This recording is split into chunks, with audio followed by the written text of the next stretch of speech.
c'est le pasteur Joel Spinks et bienvenue à l'émission Vie de foi. Aujourd'hui, nous recevons le pasteur David Goma de Paris. Bonjour, pasteur Goma. Bonjour, pasteur Spinks.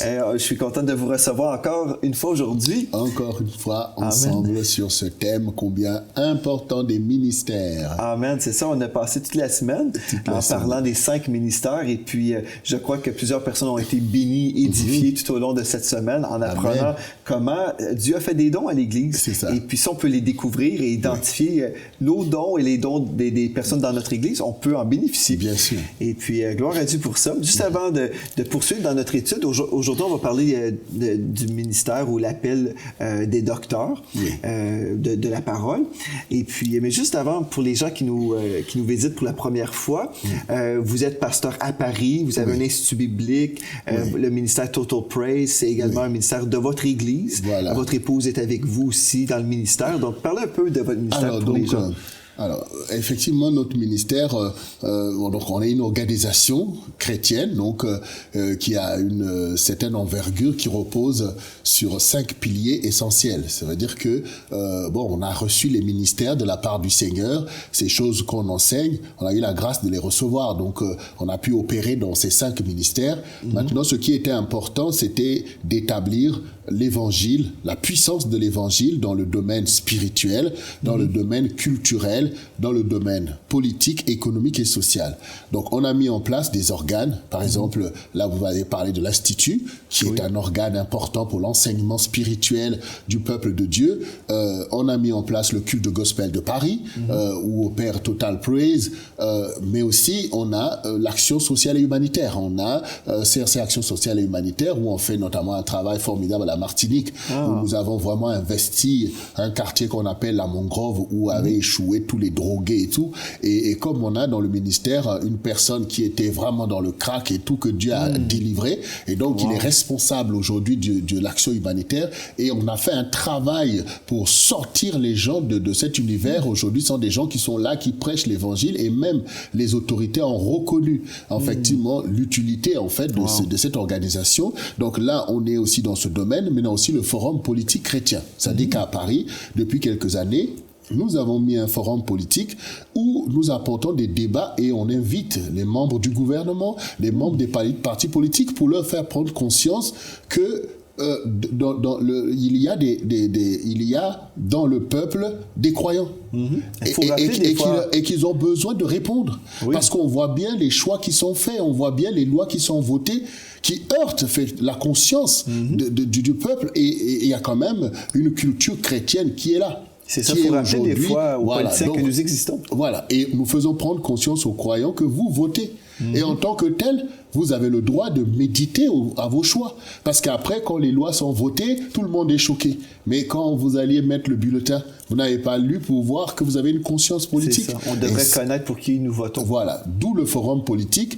Et effectivement, on a pu mener beaucoup de débats sur la théorie du gender, sur le mariage homosexuel. On a dit la position de l'Église. C'est quand même important, même s'ils votent leur loi, mais il ne faut pas qu'ils pensent que tout le monde est complice dedans. Donc voilà. Et ça m'appelait à briller dans le monde. Exactement. Donc on a aussi ce domaine-là, et puis on a un forum économique aussi, parce que quand le Seigneur dit que je suis venu pour que mes brebis aient la vie en abondance, il y a aussi une notion de prospérité. Et parmi le peuple, il y a des gens qui veulent entreprendre et tout. Donc on a besoin aussi d'encourager le peuple de Dieu dans les challenges économiques, ceux qui ont des projets à bien entreprendre. Qu'est-ce que Dieu dit sur les entreprises? Donc on a tous ces paliers-là dans notre ministère, avec mon épouse, et qui devait être là avec nous, mais qui n'est pas là, mais qui est une personne tous les deux, on est vraiment un ministère de couple. Et j'ai la grâce d'avoir effectivement une épouse formidable, remplie effectivement des dons du Saint-Esprit et des ministères. Et donc, du coup, vraiment, je bénis le Seigneur pour ça. Et on a aussi un peuple fidèle, vraiment un corps pastoral assez déployé qui nous permet en fait d'opérer dans tous ces domaines-là. Gloire à Dieu. Ah, c'est merveilleux. Votre femme va être honorée de vous entendre parler. Oui, gloire à Dieu. Et puis, ça me bénit aussi de vous entendre dire que, bon, vous avez cet aspect économique visant la prospérité du peuple. Exactement. Et des fois, les gens, juste quand on entend le mot prospérité dans le monde francophone, les gens ont peur. Mais quand on comprend que votre cœur, premièrement, vous avez mentionné, juste avant, vous avez parlé comment vous aidez les gens démunis. Et puis, si on comprend la prospérité selon le cœur de Dieu, c'est d'être généreux et d'aider notre prochain. Exactement. C'est exactement ça, c'est d'aimer et d'être un canal. Des notions qui ont été un peu galvaudées. Parce que quand on dit, par exemple, l'évangile de la prospérité, ça n'existe pas, l'évangile de la prospérité. On voit des gens qui ont abusé des uns et des autres, la cupidité et tout, mais ça, c'est pas l'évangile. Le vrai évangile, c'est que Dieu qui nous sauve, le salut qu'on reçoit de Jésus, est aussi suivi de la rédemption. Dieu est celui qui restaure nos vies. Il restaure tout. Il restaure tout. Et bon, quelle gloire il y a si on peut pas envoyer nos enfants à l'école, quand on est là, bon, voilà. Donc, il y a effectivement à enseigner des vrais enseignements. Toutes les promesses de prospérité, on fait quoi? C'est ça. Souvent, les gens vont prêcher contre la prospérité, mais pourtant, c'est justement, qu'est-ce qu'on fait avec les versets qui parlent, comment Dieu bénit financièrement? Et les gens, à ce moment-là, on doit croire dans l'évangile de la pauvreté à ce moment-là. Parce que si c'est le cœur de Dieu, qu'on soit pauvre, il n'essaie pas d'aider votre prochain, n'essaie pas d'être... Mais comment le royaume avance? C'est ça. Comment on a des salles pour enseigner? Comment avoir des studios de télévision? Mais oui, comment on a des studios de télévision? C'est ça. Comment on nourrit? Comment on appelle les païens? Comment on fait si... Non, l'important, voyez, sur la terre, il y a... D'ailleurs, quand nous lisons Ésaïe 60, le Seigneur dit, « Lève-toi sur ton éternel, se lève, ta lumière apparaît, les nations marcheront à la clarté de l'éternel. Les richesses de la mer se tourneront vers toi. » Mais ce qui est important entre celui qui est enseigné, c'est qu'il sait l'importance des richesses et leur usage pour la gloire du Seigneur, pour faire du bien, pour aider les pauvres. Mais celui qui n'est pas à Dieu, il prend les richesses comme une vanité pour faire le mal, pour marcher dans la convoitise. Et nous, on n'est pas dans cette dimension. Nous, on souffre de l'état du royaume. Nous, on veut que le royaume puisse impacter. C'est comme ça qu'on peut sauver beaucoup d'âmes. Donc, effectivement, là, on parle effectivement directement déjà de l'enseignant. Parce que ça, c'est la responsabilité de l'enseignant de pouvoir enseigner dans l'équilibre. Exactement. Parce que dans le corps de Christ, c'est vraiment ça qui nous manque. Et on va parler des docteurs aujourd'hui. Mais c'est justement parce que des fois, les gens entendent parler de certaines choses, des doctrines, mais il y a tellement de déséquilibre. Et puis moi, ce qui me choque, c'est quand on entend des gens toujours être contre ceci, contre cela. Mais finalement, si on dit bien la parole de Dieu nous parle de la prospérité, mais là, c'est quoi la vision de Dieu? Quelle est la vision biblique selon Dieu? Et puis, on va pas mettre le verset dans la poubelle, mais on va dire non, c'est écrit. Mais il y a une façon de comment on peut comprendre cette chose-là. Et puis, le docteur, justement, va aider aux gens et à l'Église de trouver cet équilibre. Exactement. Le rôle, donc, le docteur, c'est le spécialiste de l'enseignement. C'est lui qui a reçu l'onction pour décortiquer la parole et livrer la substance. Et donc, c'est un ministère qui est là fondamental pour la croissance des membres, pour les sortir effectivement des échecs, mais aussi d'accomplir la véracité de la parole. Par exemple, le docteur va donc effectivement apporter l'enseignement. Bien sûr, on a vu que le pasteur est capable d'enseigner, même un évangéliste a une dimension, il peut enseigner, mais ce qui caractérise le docteur, celui qui est vraiment loin pour l'enseignement, c'est que quand il enseigne, il y a des délivrances qui se produisent. Il a une capacité d'édification.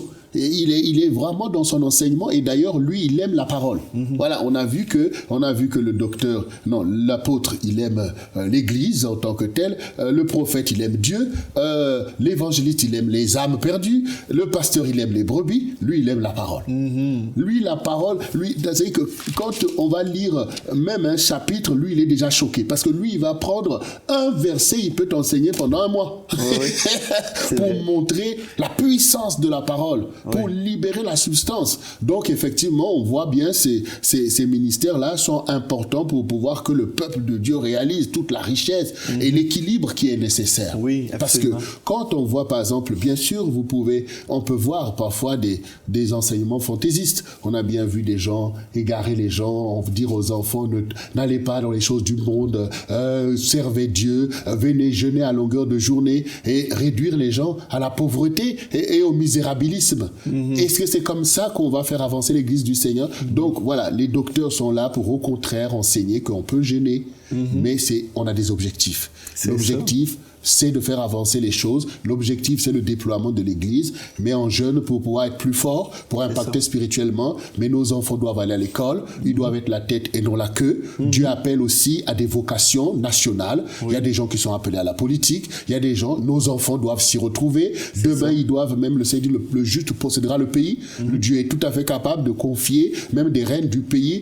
C'est ce qui devait être à un croyant. Mais si on réduit les gens à une vision catastrophique des choses de Dieu, ça ne correspond pas à ce que la parole dit. Et là, le docteur va pouvoir aider en intervenant dans l'Église pour apporter ses équipes, des corrections aussi. Parfois des choses, parce que dans la prédication, on dit des choses. Mais parfois, il va corriger pour pouvoir dire non, voilà, là, c'est pas comme ça, c'est comme ça. Parce que dit la parole, et ça, effectivement, c'est une grande responsabilité. Et ce qui marque dans l'appel du docteur, c'est quand quand l'apôtre Jacques dit qu'il n'y ait pas beaucoup de docteurs. Donc, en fait, il pointe là une grande responsabilité. Parce que un docteur, c'est quelqu'un qui vous donne aussitôt une direction. Donc, un docteur, quand tu l'écoutes, il va aussitôt te faire aller dans le sens de ce qu'il dit. Donc, ça veut dire qu'il a la capacité de conduire les gens, effectivement, dans les voies de Dieu, mais aussi, s'il est dans l'erreur, il peut vraiment égarer. Parce que lui, il va te dire, non, c'est pas à droite qu'il faut aller, il faut aller à gauche. Mais si c'est pas la voie de Dieu, donc il répond. Il répond de son enseignement. La différence, c'est qu'il doit répondre, parce que son enseignement est marquant. Lorsque tu écoutes l'enseignement d'un docteur, ça te marque. Et donc, il y a une grande responsabilité sur l'orientation des vies. Et donc, c'est une onction puissante, mais qui doit reposer dans des vases consacrés. Des gens qui sont honnêtes, qui ne manipulent pas les gens. C'est ça. Voilà. Parce que, par son onction, il est tout à fait capable de manipuler s'il est mal ou alors sous l'emprise de l'ennemi. Donc, c'est pour ça que Jacques dit, voilà, nous serons jugés plus sévèrement. C'est ça. Mais il doit aimer la parole de Dieu. Et puis, quand on passe du temps dans la parole de Dieu, on passe du temps avec Dieu. Donc, il va être imbibé de la présence de Dieu aussi. Mais des fois, j'ai entendu dans des réunions, admettons, on avait un évangéliste dans une session, admettons une conférence. On a un évangéliste. C'est un homme de feu et puis il déclare la parole de Dieu. C'est une chose déclarée, mais parfois, il faut s'asseoir et aussi comprendre. On peut prêcher Jésus guérit, mais on a peut-être toutes sortes de questions aussi que l'évangéliste ne répondra pas. Donc, l'enseignant qui est loin de Dieu va arriver et puis va adresser toutes sortes de questions. Mais des fois aussi, j'ai entendu des gens dire, ah bien lui, c'est un enseignant. Et c'était d'une façon, c'était quasiment, c'était pratiquement, comment dire, c'était, ok, lui est peu intéressant parce que cet homme-là est un enseignant. Et je trouve ça désolant parce que si la personne nous aide à dormir, est-ce que ça se peut que c'est simplement quelqu'un qui est là, mais qui n'a pas vraiment l'appel d'enseignant, mais qui est juste quelqu'un d'endormant? Oui, bon, c'est clair qu'un enseignement d'un docteur doit être reconnu comme tel. C'est marquant, c'est puissant. Maintenant, c'est vrai que l'enseignement en lui-même représente un challenge en fait, parce que lui il va décortiquer alors que les gens sont plus impactés par la prédication, parce que la prédication a un côté enthousiasmant, alléluia, amen et tout, alors que l'enseignement c'est comme à l'école en fait, il faut pouvoir suivre et ça va prendre du temps parce qu'il va pouvoir démontrer, décortiquer parfois des trucs, des termes rébarbatifs qu'il revient pour être sûr que ça rentre bien. Effectivement, ceux qui n'ont pas la maturité de la parole vont parfois avoir du mal.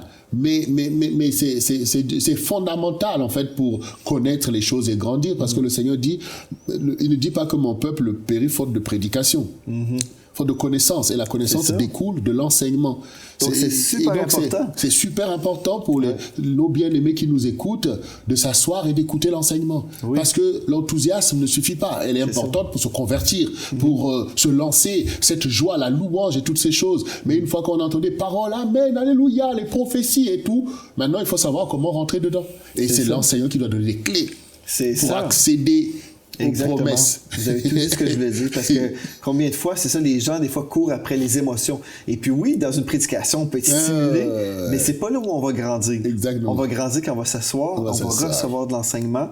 Et puis, il y a des gens, ils veulent juste des prédications. C'est malheureux, mais ces gens-là ne grandissent pas. C'est un signe d'immaturité. C'est un problème parce que, par exemple, à des bébés, vous ne pouvez pas aller leur enseigner des choses. Donc, du coup, en fait, quand les gens sont dans cet état, c'est ça, en fait, des enfants spirituels. Parce que quand ils vont avoir la maturité, ils vont maintenant chercher la connaissance. Au contraire, ceux qui sont matures, ils veulent comprendre. Et donc, du coup, ils sont là, ils écoutent le docteur qui décortique et ils découvrent la puissance, la provision divine. Et donc, effectivement, mais le pasteur a la responsabilité d'aider les membres à aimer l'enseignement. C'est ça. Ouais. Et il y a un danger aussi au niveau de l'enseignement parce que il y a des gens qui ne veulent pas entendre de prédication et qui disent « je veux juste entendre des enseignements ». Et finalement, il y a certains chrétiens qui deviennent juste des chrétiens intellectuels, qui ne sont pas participants lors d'une prédication. Au lieu de dire « Alléluia », sont comme... sont assis et puis ils disent bien ça, c'est comme, je sais pas trop. Mais ça ramène à l'équilibre des ministères, parce que quand on regarde les pharisiens, le Seigneur dit, vous sondez les Écritures, vous croyez avoir la vie en elles, vous ne venez pas vers moi.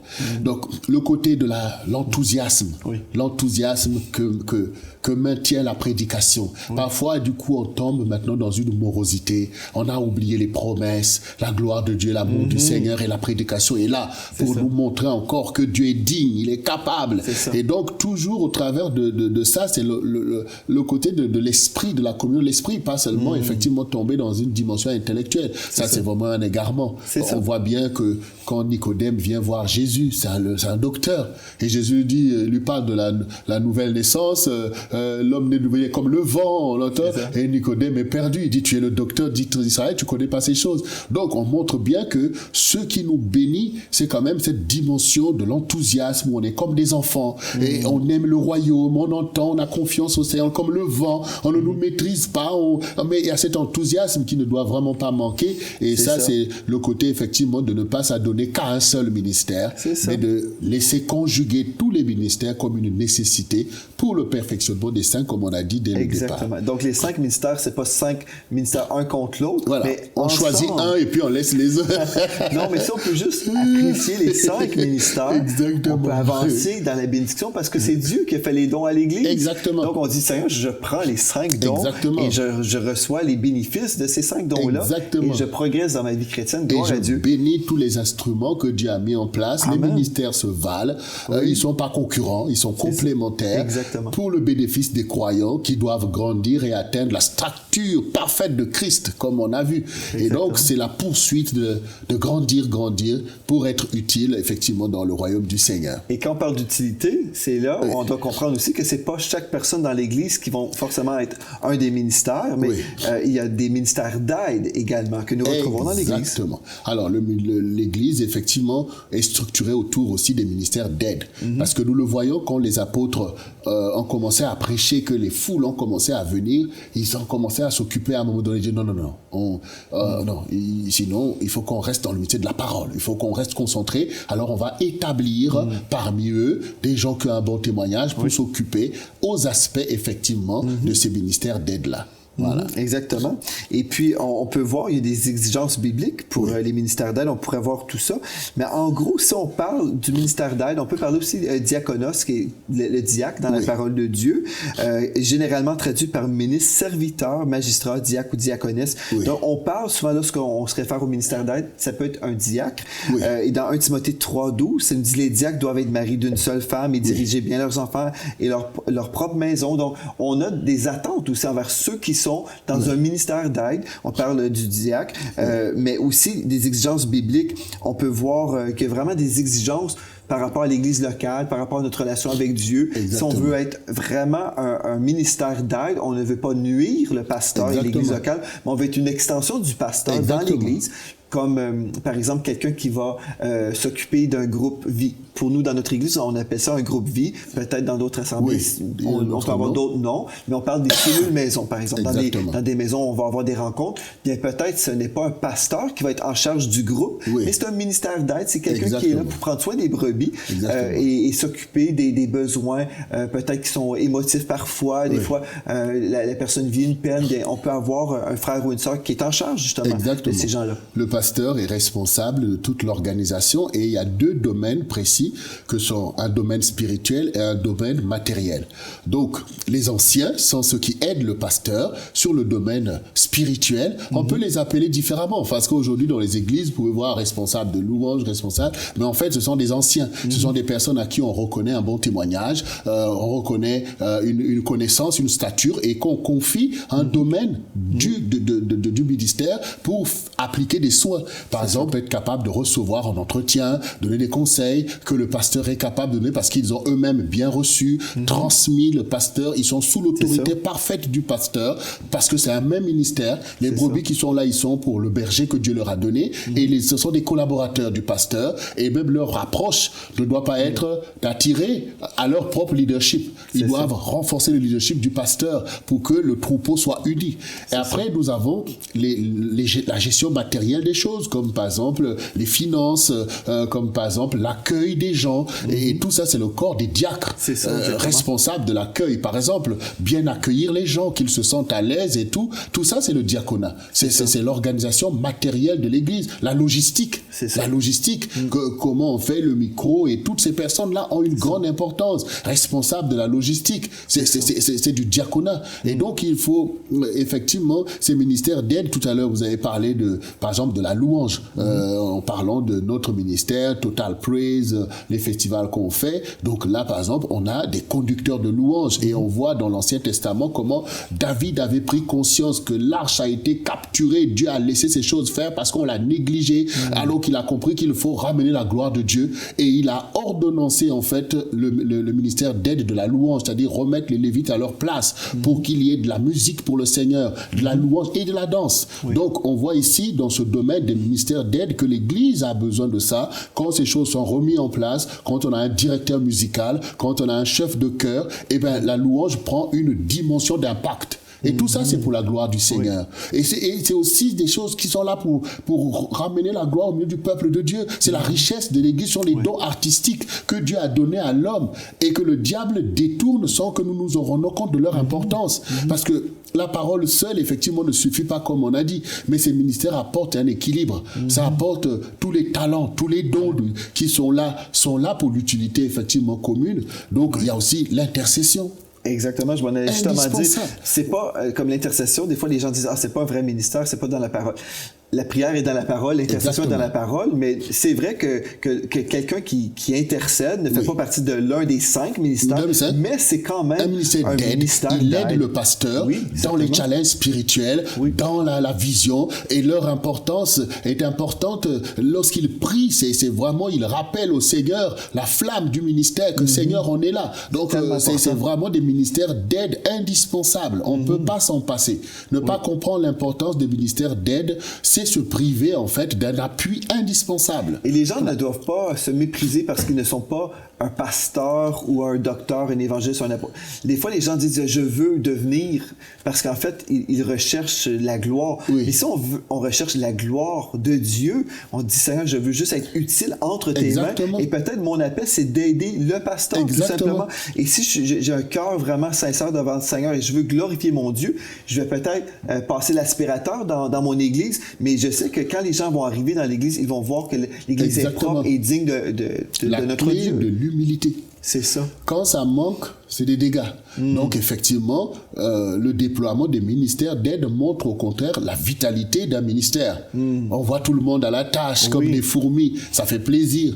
Et chacun y trouve son compte. Et on se met tous sous un leadership global que Dieu a placé. Et effectivement, dans la francophonie, on a un retard à combler. Je pense que dans nos frères francophones, ils ont déjà la notion du leadership. Ils savent se mettre sous la tutelle de quelqu'un d'envergure. Vous voulez dire anglophone? Anglophone, oui, pardon, anglophone.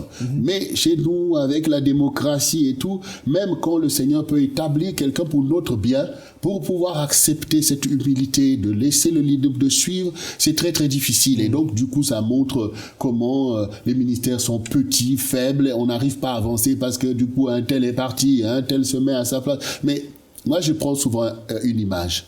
Quand on parle de l'économie, parce que les ministères, il faut comprendre aussi que les ministères, c'est comme on voit dans la nation. Les ministères sont une organisation qui impacte un domaine. Quand on prend le ministère de l'économie, on nomme un ministre, et il a tout un ministère qui lui permet de gérer le pays. Donc, Dieu veut aussi des grands ministères, parce que quand au quotidien, chacun fait sa petite boutique pour nourrir sa famille, il n'y a pas de problème. Mais si on veut développer un pays, il faut construire de grandes entreprises. Si on veut impacter notre génération, il faut pouvoir mettre en place des grands ministères qui peuvent orchestrer beaucoup de ministres en même temps pour atteindre un objectif global et qui va rejaillir sur tout le corps de Christ. Donc ces notions-là doivent être comprises aussi par le leadership. Pour que nous puissions maintenant viser aussi un impact dans notre génération, pour aider notre génération à trouver la voie de Dieu. On a besoin de nous conjuguer, comme là par exemple, vous avez compris qu'il faut mettre un média, il faut pouvoir coaliser les enseignements dans la francophonie pour aider que les francophones réalisent qu'ils sont dotés, qu'il y a des grands ministères qui peuvent faire la différence. Donc voilà, c'est dans cet état d'esprit que l'humilité va nous aider. Parce que Dieu fait des choses, il sait lui-même, il établit les uns et les autres. Il fait grâce aux hommes. Il fait grâce aux humbles et nous n'avons pas à nous concurrencer ou à nous mépriser. Si aujourd'hui Dieu a choisi le pasteur Joël pour faire telle chose, c'est lui qui a choisi. Et c'est digne à ses yeux. Pourquoi on va contester qu'il vaut mieux que ça soit lui? Voilà, donc tout ça, c'est le manque d'humilité qui fait que du coup le royaume patine, pas parce que Dieu ne veut pas faire, mais à cause de ce qu'on est lent à comprendre, effectivement. Mais si aujourd'hui tous nos bien-aimés qui nous ont écoutés, qui sont dans les ministères d'aide, c'est important dans l'Église que l'on voit la gloire de Dieu. La salle est nettoyée parce qu'il y a toute une équipe qui est là, fidèle, et Dieu voit, Dieu récompense.